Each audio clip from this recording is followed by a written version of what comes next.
Hello guys, Agnos Crypto here. Today I want to talk to you about a very common question in a bear market, and that is, when should I buy? I'm sure all of you have heard the saying, buy low, sell high, but even though it sounds very simple, it's a little bit harder than it sounds. Literally, all the people who is investing on stocks or cryptocurrencies are actually trying to do that, but not all of them can do it properly. Well, first of all, it's impossible to know when a falling asset, or in this case a cryptocurrency, is going to reach the bottom and stop falling. Nobody on the crypto community knows that.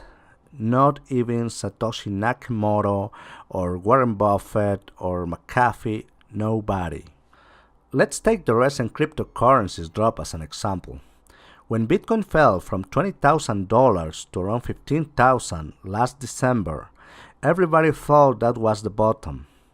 Everybody was convinced about that, and they were expecting the price to hit the $25,000 level in the next bull trend. With that in mind, a lot of people bought Bitcoin only to see the prices drop again, but now to around $10,000. That level was tested for around a week, and the price was swinging from $10,000 to $12,000. And after several tests, people started to think 10K was the Bitcoin real price. They even fabricated this theory, saying Bitcoin wouldn't drop deeper because hodlers were massively buying Bitcoin every time the $10,000 mark was tested. As a consequence, a lot of people bought again, just to see the prices drop to the 8,000 level. Now even the 7,000 support has been broken. And at this moment, it's very uncertain when this trend will stop. Okay, so what can we do?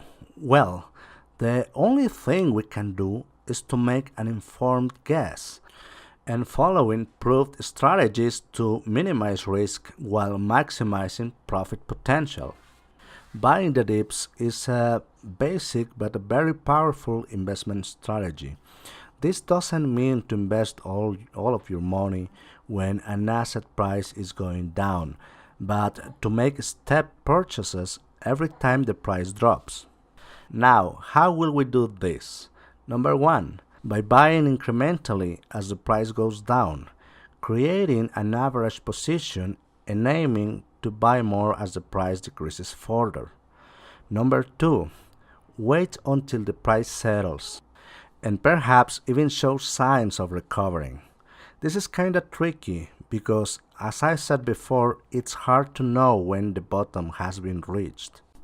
Let me show you a graph as an example of how to do it.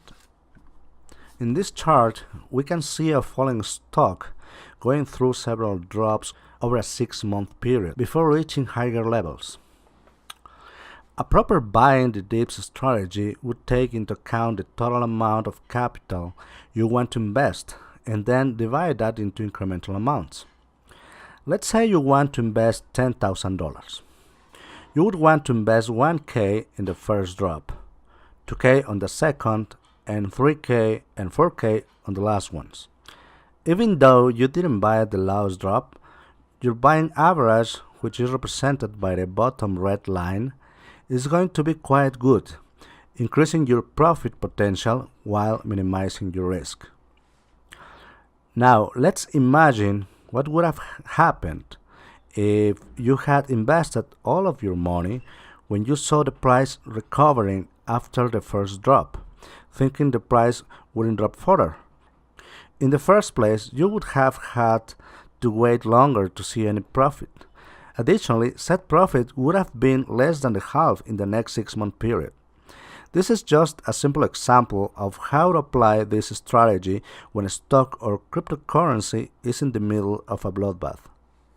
Many technicians think stock price and volume are the two most important indications of where a stock, or in this case a cryptocurrency, is going. Stocks tend to bottom when there are few sellers of that particular stock. It sounds ridiculously simple, but think about it.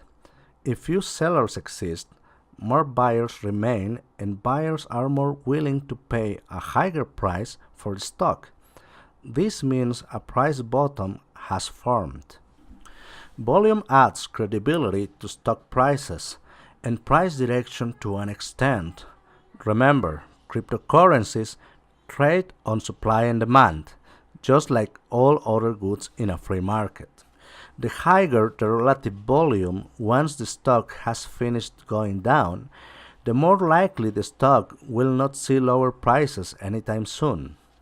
So, if Bitcoin average trading volume was, let's say, 150,000 coins a day, as it declined losing 50% of its value. But during the last 3 days, it has averaged over 500,000 coins daily, and its price has appreciated. It is likely Bitcoin has reached an inflection point and is done with the going down trend. Remember, fewer sellers exist at lower prices, as most people were looking to sell high. If only buyers remain, stock prices are most likely to rise. In crypto, we see many little dips, and then very big dips every few weeks or months. Both of these can make sense to buy depending on your investing strategy. For instance, if you are a long-term investor, you can hold fiat during a couple of months and wait for a big dip to buy. Then rinse and repeat. Continue hoarding cash until the next big dip. There is more than one way to buy the dips, not only with crypto, but with all kinds of assets. But all versions of this strategy aim to buy at low prices rather than high ones. This means one has to be disciplined and consistent. I will give you 3 tips during the execution of this strategy. Tip number 1. Put aside the fear that comes when everyone is selling during a correction. Tip number 2. Put aside the impulse to buy high when it seems everyone is buying because this crypto is skyrocketing, because this time is not a bubble, and this crypto is not falling like all the others did. You have to know all assets tend to fall if they are growing too fast. If you see an asset, or a crypto in this case, that is growing exponentially, it's just a matter of time before it has a major correction, and you will have a chance to buy cheap. Tip number 3. Be patient, be disciplined. Put aside the need to buy immediately when you see a big drop in a cryptocurrency. Most corrections take several weeks or even months to reach the bottom, so don't get too excited and follow the strategy systematically. This strategy isn't guaranteed. There is no a 100% risk-free strategy, but it is a smart and simple investing way that doesn't take much skill or technical know-how to implement. Meanwhile, if you want to add technical aspects, you can look at moving averages, support levels, and trading volumes to get a sense of the direction a market can take. I hope you had enjoyed this video. And just a reminder, this is not financial advice. This channel is just for information and entertainment purposes. Thank you very much for joining me today. If you like the content, don't forget to hit the subscribe button, and see you very soon on the next video.